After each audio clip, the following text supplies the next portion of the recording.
the train falls off the tracks, you know where to look at. And when you have a process that is repeatable and predictable, 9 times out of 10, when things go wrong, it's it's a people problem if the process is dialed in, right? And if your process is good, then it's a people problem. Until the process is dialed in, you can't blame the person because you don't have the process. Welcome to episode 3 of our 4-part Sales 401 series here on the Elite Business Advice podcast. My name is Chris Moore, the founder of Elite Business Advisor, your host of the podcast here. Today, we've got my good friend, one of our advisors, Stuart, with us again to talk through today's topic. He's going to help wrap up this series with us next week as well. Today, we're going to talk all about sales framework and repeatable processes. These are some of my favorite things. I love systems. I love repeatable processes. I love structure around things, even to the fault that sometimes my wife may divorce me at home because I want to put so many systems and structure in place at home about the simplest, dumbest things. I love it. So I'm going to try not to nerd out on this too much. I know this is also Stuart's strength as well. So this could easily turn into a 4-hour episode if we're not careful. But if you missed the last 2 episodes, we talked about the fundamentals in week 1 of sales. We talked about sales psychology last week, talked about need and want selling. Go back and listen to them. Would encourage you to do it before diving into this one today. We're kind of built this in a way to where they kind of build off each other and go from the fundamentals into a little bit more higher level type stuff. So I would encourage you to go back and listen to it if you have not already. And so today, like I said, we're going to talk about building a repeatable process, why it's important, and why it's important to be intentional with your sales framework to maximize your chances of closing the sale.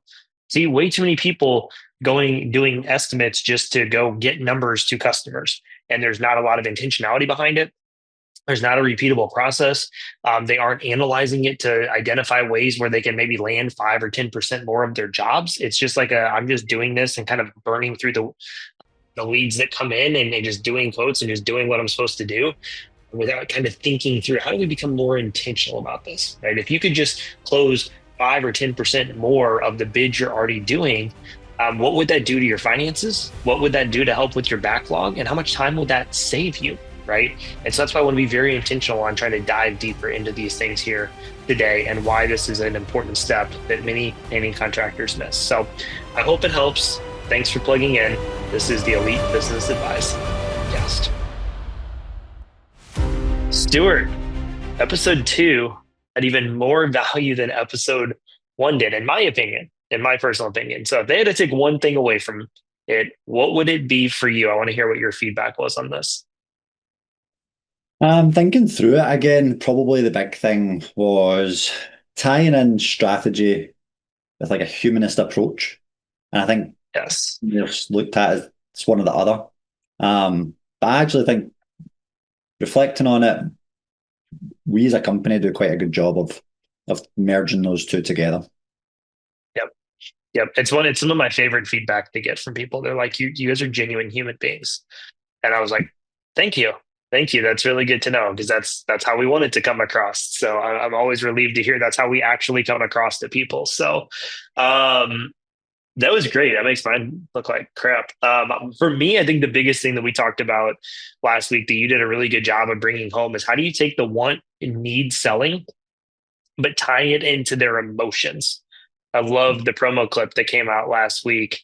That was it was like a snippet of what you said in that. And it was talking about like taking their wants, their daughter going back to school, pairing it with some product knowledge, but also invoking the emotion into it all in one swoop. And I think that's why you're on here for this conversation. That's why you built out our sales training that you're going through with some of our clients and more people in the industry, more to come on that as that continues to become more popular and more released. But you understand it and you're able to pair things together. And I think that's why you were always such a good estimator. I think that's why you're a perfect person to be teaching on this stuff. So let's dive into today because I know we got a lot to cover. And again, it won't take much for this to be a 4-hour episode. So for you personally, why do you think like a process matters more than just being naturally charismatic or good looking or charming? Well, I can't speak for any of the latter two. Maybe By but the no, way, I've seen your wife. You were a great salesperson. So like that in and of itself, go find Stuart on Instagram. You will understand he's really good at sales. Continue. Sorry. sold her the dream. I'll just text her to put her profile on private. Yeah. So what was your question again? You asked me about Why do charisma. you think a process matters more than being naturally charismatic? I got it. I got it. So I think charisma is going to get you so far, and I think I probably learned a little bit about that when I started my company, and even though I had a slight process, it was very vague. But you can't teach charisma, and you can't pinpoint charisma. When you have a process that you follow and you train, it means that results are consistent. It means that if Yep. the train falls off the tracks, you can figure out exactly where. You can't just say, well, it's because I didn't smile as much that day. You know exactly where you lost that person. Also, then when the production crews are going to follow in behind, we're going to have a process that what we spoke about is going to be very similar. What we promised is going to be very similar. Um, and that means we know what we're delivering on. Whereas, again, just charisma and just winging it, we're going to be talking about all sorts of different things. Some estimators are doing 15 to 20 estimates in a week, and there's just no way that they're going to remember that or they're going to take enough notes to know who they said what to, essentially. So, Yep. Yep. That's great. As we talk about having a process, I think you said you had yours broken down into 4 steps. Is that correct? In some of our conversations, yeah. walk us through what those 4 steps look like as kind of having that process together. That's that repeatable pattern, if you will. Okay. Yeah, so I like it's a 4/5 step framework. Step one is going to be this is actually when you're within the home. I guess it starts on the phone call because it's all about step one's all about the overview. Um, Yep. why are we here? Right? What's the reason that you've called me here for? What specific needs do we have? So it's kind of you're trying to really get to the root of why you're there. Okay. What past experiences have you had? And at this point, it's where I want the client to do most of the talking. People are going to trust their own conclusions a lot more than they trust Yep. what I've got to say. Yep. So that's all the discovery part, and that's why I say 4 or 5 because that can really be tied in as one. The second step is where we do the confirmation and empathize with them because we know we're doing this every single day. They maybe dealt with this 15 years ago, but we know what other competitors and stuff are doing out there. It's not Yep. always nice things. So, Yep. second thing is confirm and empathize. So that'll be where we restate their problem in their words. Um, Like it. we confirm that we understand and we actually acknowledge those past frustrations. So, hey, Mrs. Jones, you told me that you were spent hours afterwards getting in between the floorboards, cleaning up the dust. They said they were going to have the floors protected. Again, I empathize with you. Like I'm a busy professional, and I can't imagine having to come home and deal with that and top of my stressful life Yep. already. So that's the confirm and empathize. That's step two. Second, now that we've understood their problems and their fears and everything that they've actually disclosed to us, because there's going to be other things that they Yep. haven't. Is where we talk about the 3 pillars we spoke about last week, where we sell the solution. So that's when we start to talk about the simplicity, stress-free, 7-step process, clear communication, the certainty. We do what we say, when we say, with guaranteed outcomes, speed, quick completion Yep. without compromising quality. Um, the, the the the key trigger to be looking out for at that step 3, is the head nodding. It's that whole, yeah, he's speaking my language. He knows Yep. exactly how I feel. And again, that's not to be mistaken by, we're not playing a game here. Like, we genuinely understand how they feel because we deal with people who have had these same problems over and over and over again. And it actually is the reason that we have to charge a little bit less than maybe we should as the finishing trade, because too many times people have let us down in the past. So now we're fighting an uphill battle of trust. Yep. So step 3. Step 4, social proof and reconfirming. So this is where we've said everything, we've identified everything that they're unhappy about. We went through the home actually at this point and understood exactly the areas, the scope, and all that fun stuff.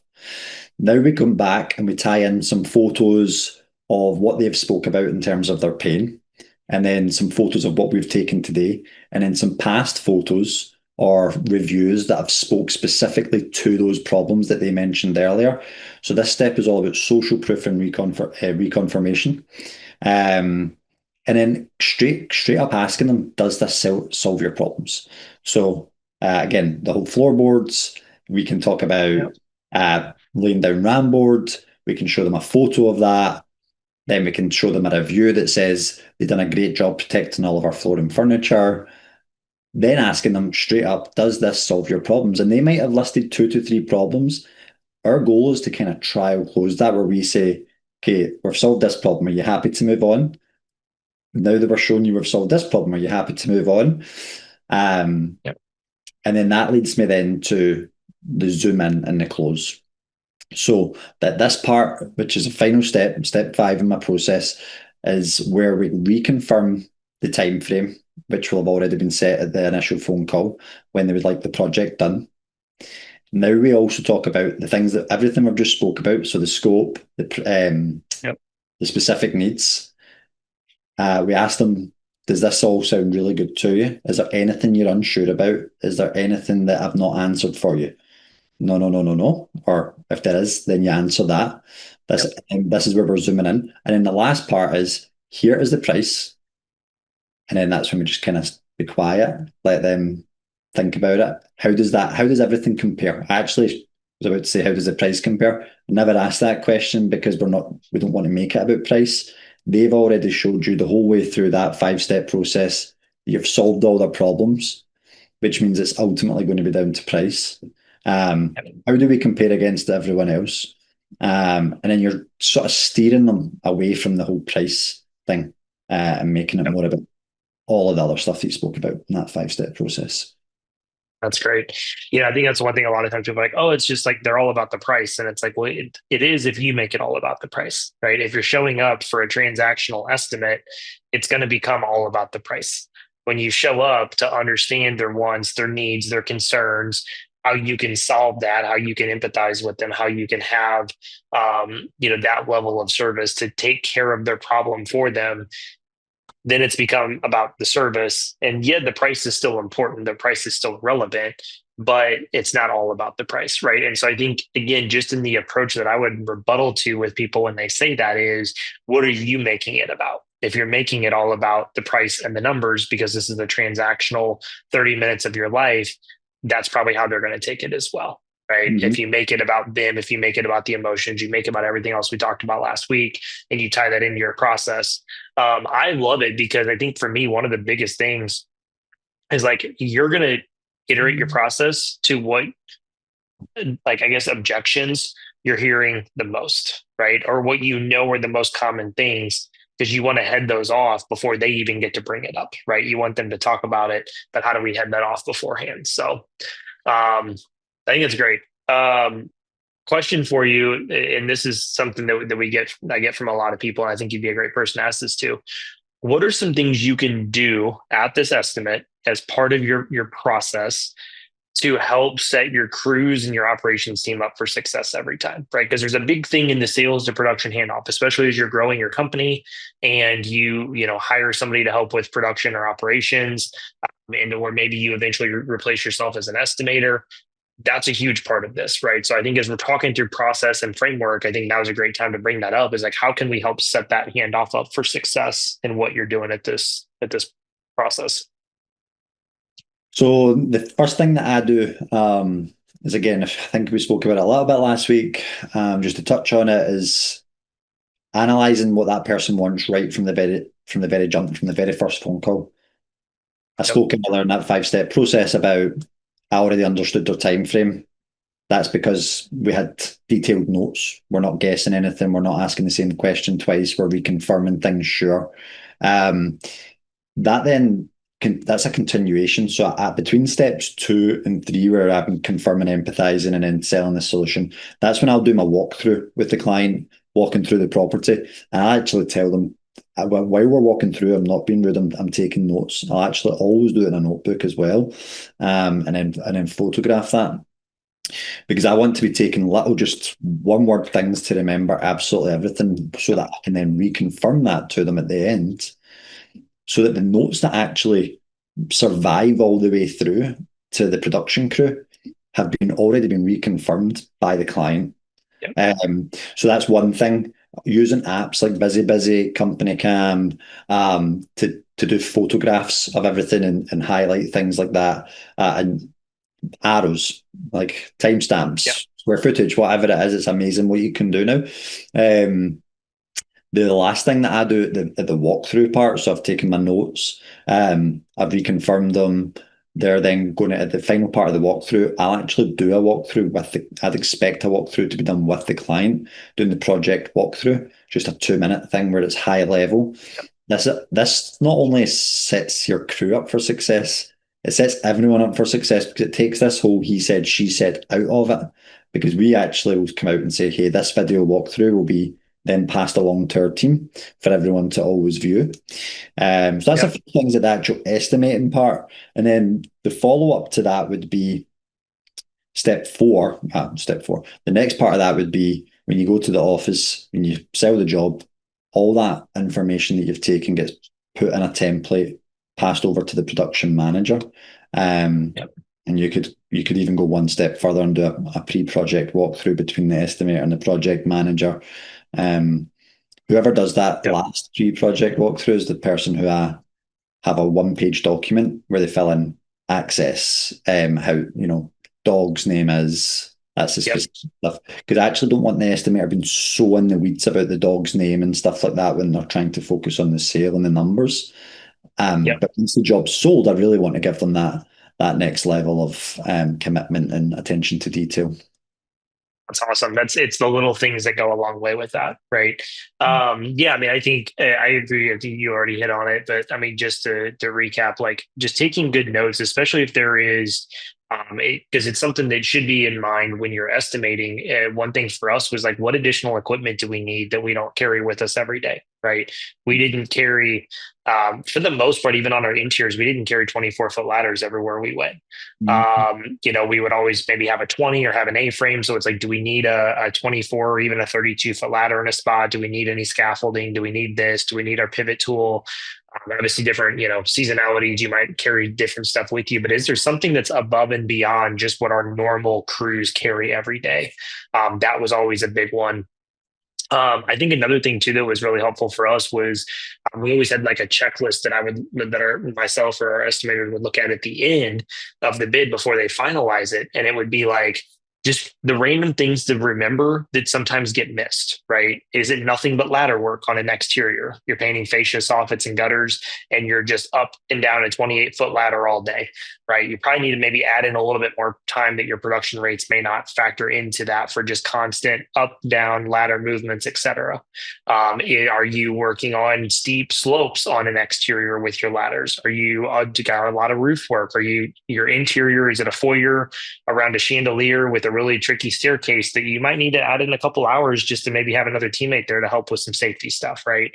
What are the things, and obviously you can add to that when you catch yourself doing your job costing and you realize you missed something, add it to that checklist if you want, right? And so I think like there's just a couple again things in the process there that help set that production team up for success, even if it is just allowing a few extra hours for some stuff to help take that pressure off of them. Yeah. Actually, I probably didn't do a good enough job of doing that stuff. I would just write 24-foot ceiling Yeah, and that's then okay. kind of leave it for someone else to pick up. Again, it's that whole I want to be carrying as much bandwidth as I can at that time to focus Yep. on the needs, the quoting part, and Yeah. selling to that person. That's So good. One other thing I see people kind of slip on a little bit is kind of the next action rule. Why is the next action rule so powerful in sales? And explain a little bit about what that is. yeah, so great question, and I love it. So my whole thing that I say all the time, I try and come up with like little like the three P's, little things that are Yeah. memorable. Yep. So for me, it's every interaction has to have a next action. So when you're leaving, that starts when you get off a phone call with someone. That first step, when they contact you and they want an estimate, next action will be you're going to send an email, and then you send that email. Then the next action will be you turn up when you say you're going to, and you turn up. The next action will be you're going to send them a quote by the end of that, and you do that. And it really kicks into gear and really becomes highly important at the end of the estimate when you deliver the quote and the price. And the next action is, yes, let's get on the schedule, or at the very, very least, when can I follow up with you? When are you making a decision on this? Yeah. The likelihood of you closing a job, if you don't have that in place, it just plummets. I don't know any Yep. specific data off the top of my head. I do have something somewhere, but the next action part doesn't stop after that. Once you leave the job site, it then continues for every single time you contact that person. So if you say I'm going to follow up with you on Friday, and you follow up with them and they don't answer, straight away I send them a text message. Hey John, sorry I missed you. I'll be calling you again at 2 p.m. Same thing, and that's repeated until they answer. Yep. Or until I say, hey, I'm going to close out your proposal after 4 or 5 times, whatever you feel comfortable with in your company values. So that will always increase the chances of you selling a job. Yep. Yep. Well, I think it's just always good. And because where I see a lot of contractors kind of fail at this is they go do a quote, put all this time into it, they do it, and they don't ever follow up. Right.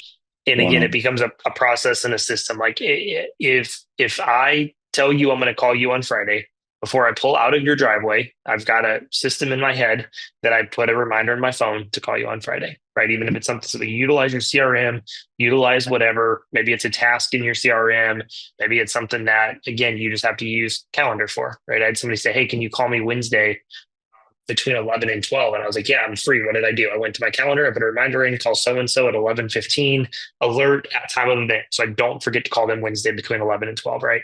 So I think that's a big part of it is just, again, there's not structure on the back end of things to be organized. But I love the next action thing. You always need to let people know how to do business with you, right? Yeah. You get to the end of the quote and the homeowner goes, so what do we do if we want to move forward? No, you need to let them know, hey, if you guys want to go ahead and get scheduled in, call or text me, let me know. We can go ahead and get you slotted into the schedule. Our office will reach out and get your deposit together. But your next action, if you want to do business with us, you may not say those words, but like kind of spelling it out to them is like, your next action is reach out to me and let me know you want to move forward, and then we'll start the process. Right. So always make sure that, always make sure you have a next action in the sales process, but also make sure you're letting them know what their action is if they want to do business with you, right? If they do need time to think about it, if they are getting quotes, if they need to talk to their spouse, what does it look like is that next step to how to do business together? Yes, I actually would recommend, if you are going to do that, and I think I would highly recommend it, pulling your calendar out in front of them and putting that in the calendar right there and then. Okay, when can I follow up with you? Friday. Perfect. I have 2 p.m. available. Does that work for you? Ideally, you've got a busy calendar as well where you can show them how busy you are, and it kind of creates this little weird dynamic, kind of shifts things in your favor a little bit. But then they're knowing, and I've actually had some estimators over in the past push back on this a little, where they say, oh, so I like to do that because I want to make sure that it's in their head that they have to make a decision by that time and value everyone's time who is participating in that meeting and everything. Before. I had an estimator and they said to me, well, that's just putting too much pressure. And then what happens is they get anxiety over this follow up and stuff. And actually, for probably a few months, I allowed it to fly, and the data comes straight back and says that's not the case. We spoke about this in week 1. People want certainty. They want to know how to move forward, or kind of how to get you out of their hair. And I think in our mastermind with Micah from Olive, he said like something around like, on the first phone call, he'll come straight out and say that like the very least that we ask for is an answer. It's a bare minimum. And I think just yes or no. Yeah, just a yes or no. It doesn't even need to be a yes. And I think, if you go into this whole sales process with the mindset of I'm here to help, I'm here to consult, I'm here to advise, I'm here to create value for someone and educate people, it really makes this whole follow-up process a lot easier. Because at the end of the day, you're following up to ask questions, be a resource. You're not following up to say, choose me. We actually just spoke about this in our one-to-one. Yeah. Choose me now, or you never work with me. You're not my kind of client. Yeah. Right. Um, so Yeah. Nope. That's very true. We were talking about somebody on not to do sales. So, um, what mistakes do you see salespeople make when they don't follow a process? Besides all of um, them. yeah, but like exactly, it's like this. The part that's most infuriating is when you actually when you're the person that sits and writes out all these. I'm given that kind of mood today. I'm easily annoyed. um, when you're the person that sits and writes out all these processes, and then 3 months go by and operations comes back and you're reviewing job costing with your project manager and you're like, why 35% labor? Why 35% gross profit margin here? Why 29% gross profit margin there? Um, and it all stems back to, oh, the estimator promised this and the estimator forgot to mention this and the estimator didn't include this. It, all of that is avoidable with a really simple process. Um, we actually turned our processes into checkbox exercises. Like we have Love checked it. as our processes because it's like if you don't check one of these boxes off, high likelihood something's going to go wrong. And Yep. the way that I like to now position that is you're not going to pay the consequences. You might financially if you've got a commission tied to it, but the person that's going to be losing sleep at night is the person you sit across from in the office. Yep. And you're going to strain relationships between supervisors and project managers and everyone else in between. Clients. I mean, we haven't spoke with clients and all that. Like, Yeah. just there's so many things go wrong. Follow up process. Yep. I think for me too, I mean, you talk about mental clarity, right? And when you're at the estimate, your like main goal is to build a relationship with that homeowner, right? If they know, like, and trust you, there's a good chance they're going to want to do business with you if everything else checks out: price, quality, service, delivery, everything. And so having processes in place kind of allows you to be mentally present with them, knowing that there's a framework, a checkbox, something that they can look at that's tangible to check off that they can just follow, right? Like I Yeah. know for me, I've really done that even on my to-do list of like, okay, every time we record a podcast, what are the 7 things that Chris has to do with this file after we get done recording today, right? And this has to happen. This has to happen. It has to go here. Goes to our media team. I got to send them a clip I want them to snip for promo. Like, and guess what? I just blood it up because every week I felt like I was adding more things to it, and I would like go in and I'm like, oh my gosh, where do I even start? Now it's just a simple checklist. Great, download the file, do this, right? And so I think for me, it's a mental clarity thing. It allows people to be present. It allows them to sew into what's most important. I can be on here having this conversation with you, not thinking about what do I need to do the second we stop recording and what do I need to do with the file? Because guess what? It's documented on my to-do list and a checklist. So I love that you guys are using checklists. And I think, again, just having these processes, you said it best earlier. You said if the train falls off the tracks, you know where to look at. And when you have a process that is repeatable and predictable, 9 times out of 10, when things go wrong, it's it's a people problem if the process is dialed in, right? And if your process is good, then it's a people problem. Until the process is dialed in, you can't blame the person because you don't have the process. That's a Yep. Dan Martell thing right there. So we've been talking about it all morning. It's true though what you say, and it all. This is why I think it all comes hand in hand. Time management. We always talk about that and how we have to solve that for our clients. Time management becomes less of an issue when you don't need to try and problem solve absolutely everything. You can just look at a process, see where the train comes off the tracks, and say, okay, I need to hyper focus on this one thing with you, and that will solve the problem. Rather than trying to troubleshoot where is the problem. And then Yep. that mental clarity thing as well, like having that follow up, next action, it means that when you go into your next 3 estimates that day, you have that complete peace of mind, that mental clarity. And you said it, I said it, being hyper focused on what you're there for rather than doing somersaults in your head. Yeah, all mental clarity, time management, it all comes into this. Yep. No, 100%. All right. Here's my last question as we wrap up this episode. What would you say to someone who's an owner with no plans to scale? right? Maybe their goal isn't to hire an estimator. The goal is to just get maybe a lifestyle business, 6 painters, 2 crews, 700K a year, just maximize the profitability. Why should they still have a repeatable, proven process in place if we haven't already beat this home a little bit? Yeah. Well, let's talk about the one thing we maybe haven't spoke so much about in this one, and it's the client. So fine, you're the person that's a project manager. You remember everything totally. Understand that it's a waste of your time. You can keep moving forward to maximize that profitability. Also understand that, but you're human. And if you are doing everything and you don't want to scale, you're probably wearing 1,000 hats, which means that you're more likely to drop the ball at some point. No, Yep. no, all your goodwill in the world doesn't matter. And who pays the consequences? Either your team or your client. Because your client has gut checked you, like Chris said earlier, and trusted you to say this person's the right person, because you might not have this process. So you're going Yep. to check, you're going with the natural charisma. Um, Yep. and then all of a sudden, painting's an ego like trade, right? It's attached to that the outcome because everyone can see it. Now Yep. they're saying, "Oh my goodness, I made the wrong decision. How could I have done that?" They're maybe answering to their wife or their husband or their mum, whoever they made the decision on behalf of, saying, "I got it wildly wrong," because actually you're a really good person who's got a really good business. You've just made an honest mistake because you're rushed off your feet. Yep. Yep. So I love that. I mean, again, going back to the time and the systems thinking, right?